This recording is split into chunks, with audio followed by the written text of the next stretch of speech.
Hello, comrades, and greeting from across the Atlantic. My name is Matthew Heimbacha, and I'm the leader of the Traditionalist Youth Network, which is an organization of young people who are dedicated to defending the three most important parts of life: faith, family, and folk. Ahoj kamarádi. Ahoj kamarádi, posílám pozdravy až zpoza oceánu. Jmenuji se Matthew Heimbach a vedu síť mladých tradicionalistů, mládežnickou organizaci oddanou jediným třem věcem, na kterých skutečně záleží: víra, rodina a národ.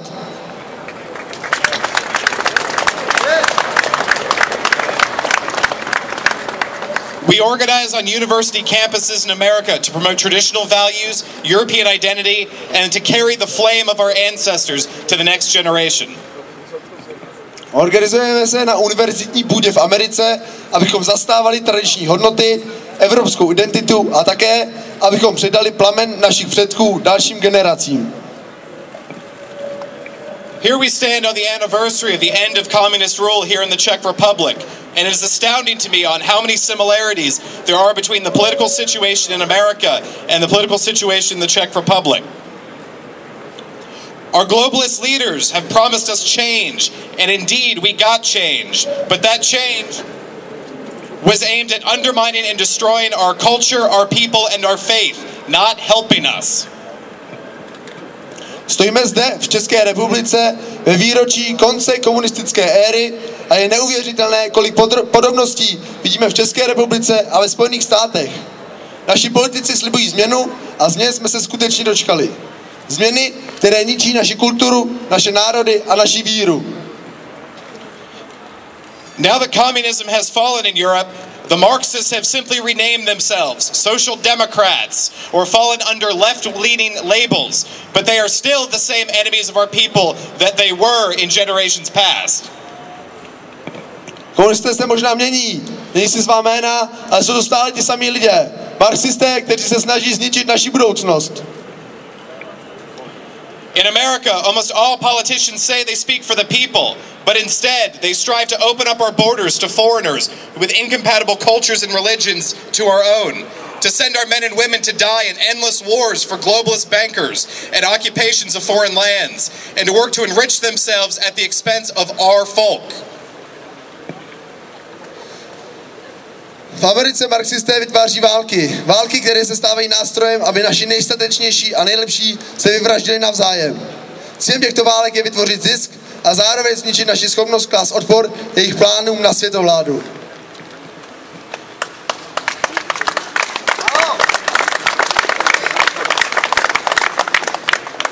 They also use us to attack our brother countries or even intentionally provoke civil wars within our borders.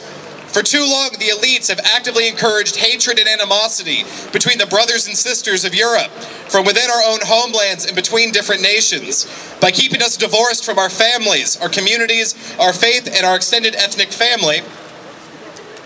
They weaken us immeasurably, for a man is not made to be an island, but to be part of an organic family, a community, and a folk.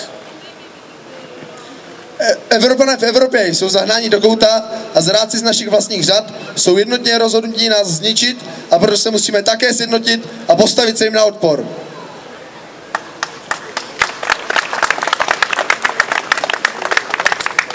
We must all understand that the brothers' wars of 1914 and 1939 were not for the betterment of European civilization and our people. They were tools of the globalists to have our best and bravest butcher one another to put profits into the globalists and the capitalist pockets. Všichni si musíme uvědomit, že bratrovražedné války z 1914 a 1939 nevedly k zlepšení evropské civilizace a situaci našich národů. By dividing us, they tried to weaken us to make their plan for global domination that much easier.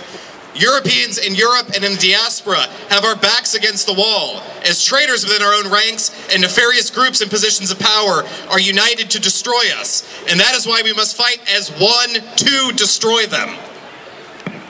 Není to poprvé, co jsou naše národy v této situaci. Pokaždé jsme našli cestu, jak překonat naše malicherné spory a stát jednotně proti společnému nepříteli, který nás chce zničit.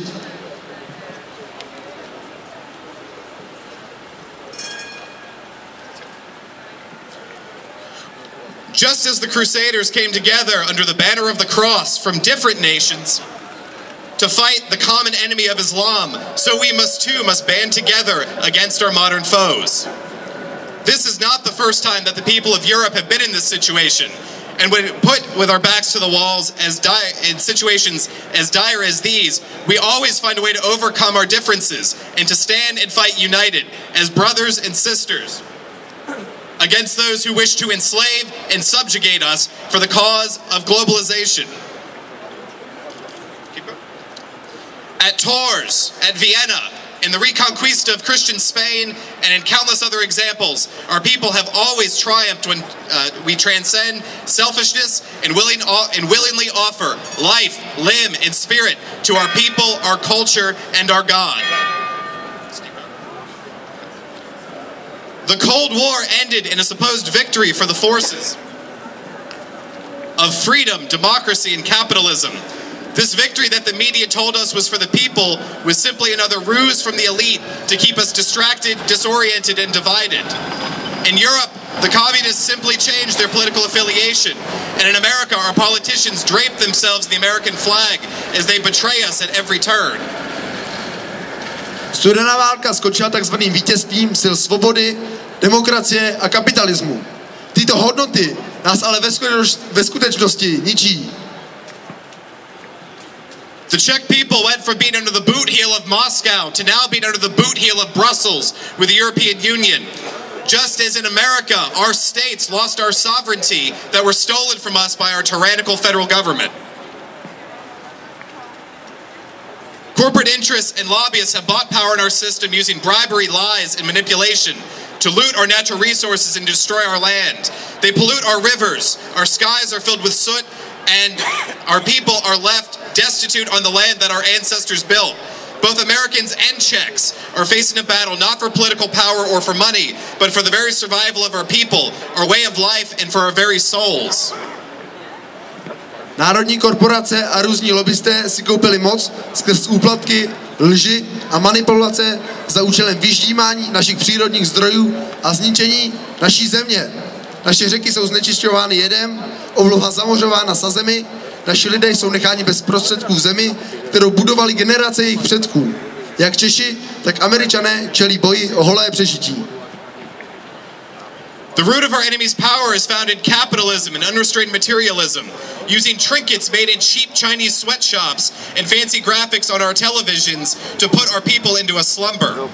Our people have been bought off to give away their patrimony, their inheritance, which was won with the blood of millions of our brave men and women in the fight against our enemies. We've exchanged our inheritance for cheap cars, for iPods, pornography, and the empty blabbering of celebrities like Lady Gaga and Katy Perry. Zdrojem moci našich nepřátel je kapitalismus a bezbřehý materialismus. Bezcenné zboží a bezduchá televizní propaganda uvrhly evropský lid do letargie. Naše národy zaprodávají vlastní identitu a dědictví předků vykoupenou krví milionů statečných mužů a žen za auta, iPhony, pornografii a přízemní projevy tzv. Celebrit, jako třeba Lady Gaga nebo Katy Perry.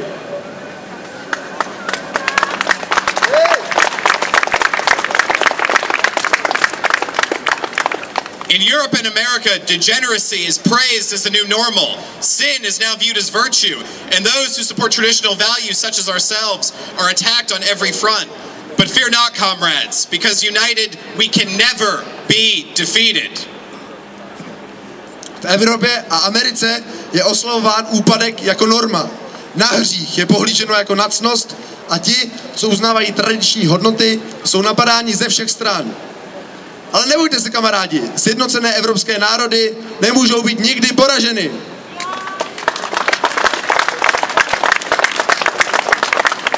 If we stand together, arms linked and heads upright, we can throw the greedy parasites and globalists off of our backs and out of our countries. The first step in this process is that we must look inside ourselves and fully reject the secularism, the degeneracy, and the materialism of the modern age. Dokud budeme držet spolu, ruku v ruce a se vztyčenou hlavou, můžeme tyto hamižné parazity setřást ze svých zad a vyhnat je pryč ze svých zemí. Nejdřív se ale musíme podívat sami na sebe a odmítnout sekularismus, degeneraci a materialismus moderního světa.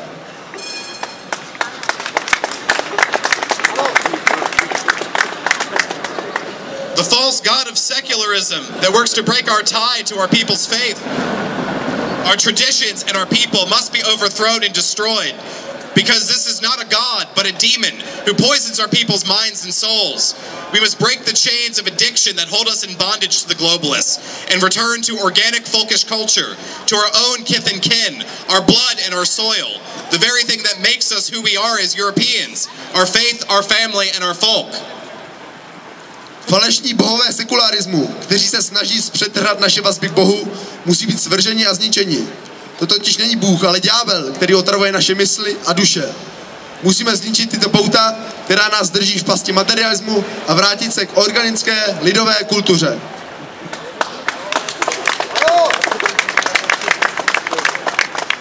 In America, we are working to capture the minds, hearts, and souls of our youth for the cause of tradition. Each day we find more young adults who are tired of the corrupt politicians, the broken families, and the empty lives guided only by gaining the newest and best toys. V Americe se snažíme získat mysli, srdce a duše mladých k lásce k tradicím. Každým dnem nacházím mladé lidi, unavené skorumpovanými politiky, žijící v rozbitých rodinách s prázdnými rodinami, zajímající se jenom o nejnovější hračky. Our people, both in my homeland and in yours, are hungry for this counter-revolution, where we will bring the change to our nation and to our people. A change to build a strong and healthy nation of families who are safe to practice our faith, our language, and our customs without persecution by this corrupt and evil system that lords over us. V obou našich zemích lidé touží po této sociální kontrarevoluci, která přinese skutečnou změnu našim národům. Změnu, která bude znamenat silnou a zdravou rodinu, která se může oddat své víře a zvykům bez hrozby persekuce. Brothers and sisters, unite today with me and comrades from all around Europe and the diaspora to fight our foes and to honor our noble ancestors by rising to the occasion to write a new chapter for European civilization, one of real change, not the change and the lies that the politicians have told us, but real change, where the horrors of the French Revolution, of communism, and the false gods of secularism, materialism, and egalitarianism are forever thrown into the dustbin of history. And together, if we fight together, united, we shall see a new dawn for our people. Bratři a sestry, sjednoťme se napříč Evropou a koloniemi a bojujme s našimi nepřáteli, abychom uctili naše vznešené předky a napsali novou kapitolu evropské civilizace, kde budou všechny hrůzy francouzské revoluce a jejich falešných bohů sekularity, materialismu a rovnostářství smeteny. Skrze moc všemohoucího a naší bezmocné vůli obětovat vše našemu boji musíme zvítězit. Vítězství je naše jediná možnost.